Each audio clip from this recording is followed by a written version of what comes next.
मी शिवरायांच्या न्यायदानावर एक कथा सादर करत आहे आणि माझ्या कथेचे नाव आहे आदर्श न्यायाधीश छत्रपती शिवराय.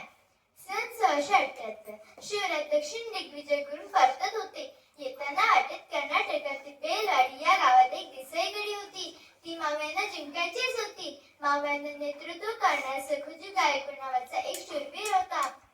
झाले मोर्चे लागले, लढाई सुरू झाली. एवढी छोटीशी गडी जिंकायला कितीचा वेळ लागणार? मावळे लढतायत, गडीचा मालक धारती पडलाय. आता तर नक्कीच गडी जिंकणार.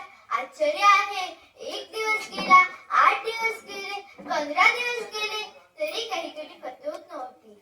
शेवटी महाराजांनी सखुजीला खरमरीत निरोप पाठवला. राजे चिडले आहे. हे बघून सखुजी चक्क चढला. मावळ्यांच्या अंगी स्फुरण आले. भयंकर रण वाजले गेले आणि गडी फतेत झाली. तब्बल 15 दिवस लागले ही गड जिंकायला. गडीचा मालक धारती पडूनही कोण लढेल असेल ही गडी? ती गडी लढवत होती एक स्त्री.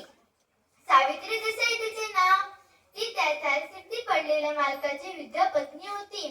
तीच लढवत होती ही गडी. ती फक्त विधवा पत्नीच नव्हती तर एका बाळाची आई सुद्धा होती. शिवरायांना मावळ्यांच्या विजयाची वार्ता समजली. त्यांना केव्हा एकदा गडीपाशी पोहोचले असे झाले होते. शिवाजी महाराज गडीपाशी पोहोचले. बघता तर काय, तिथे सखुजी नव्हता. थोड्या वेळाने सखुजी सावित्रीला कैद करून दरबारात हजर झाला. तो इतके द्वेषात आणि रागात होता की त्या रागाच्या भरात त्याने शिवरायांनी मावळ्यांना स्त्री, अबला, पुरुष, म्हातारा, रोगी यांना हात न लावता त्यांचे रक्षण करण्याचा शिवरायांनी स्थापित केलेला नियम तो विसरला.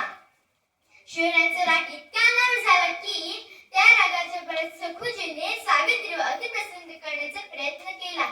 मावळ्यांना सरदारांनी त्याला प्रतिरोध केला, परंतु एका बाईचे शिरभ्रष्ट तर झालेच होते. एवढेच नाही तर सखुजीने तिच्या हात पायावर बेड्या ठोकून त्याला काय कोठडीत टाकले. राजे गडीत गेले. गडीवर स्थानपन्न झाले. त्यांनी सावित्रीला आणण्याची आज्ञा दिली. त्यांच्या समोरच सखुजी छाती पुढे काढून उभा होता.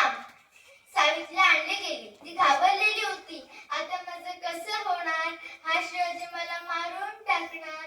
मग माझं बाळ अनाथ होणार. मग आक्रोशाची माझ्या बाळाला पण मारून टाकणार. किती कीर्ती ऐकली होती या शिवाजीची, पण ते सारं सारं खोटं निघालं. सारं खोटं निघालं.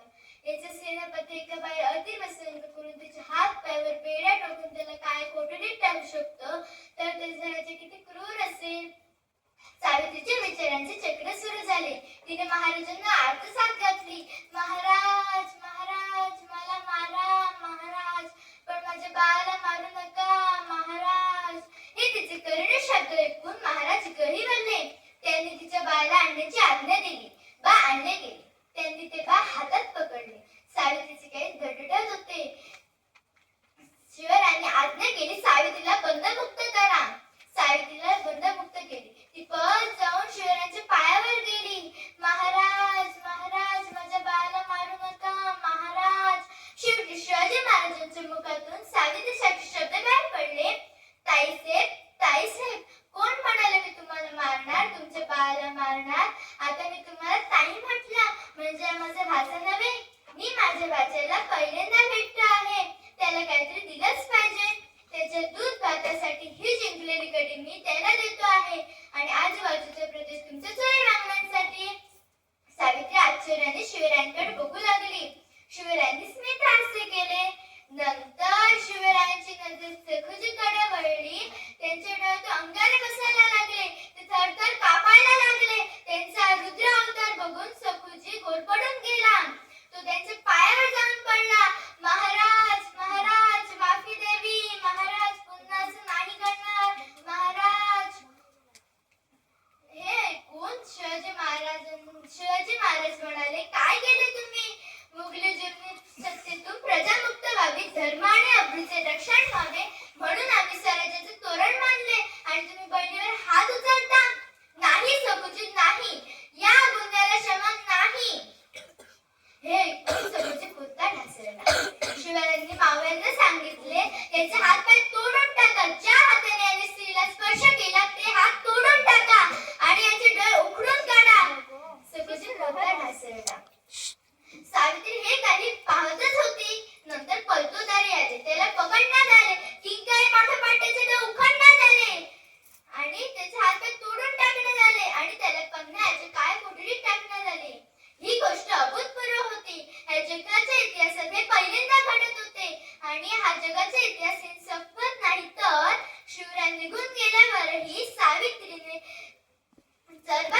भिंतीवर शिवरायांचे शिल्प कोरून घेतले होते.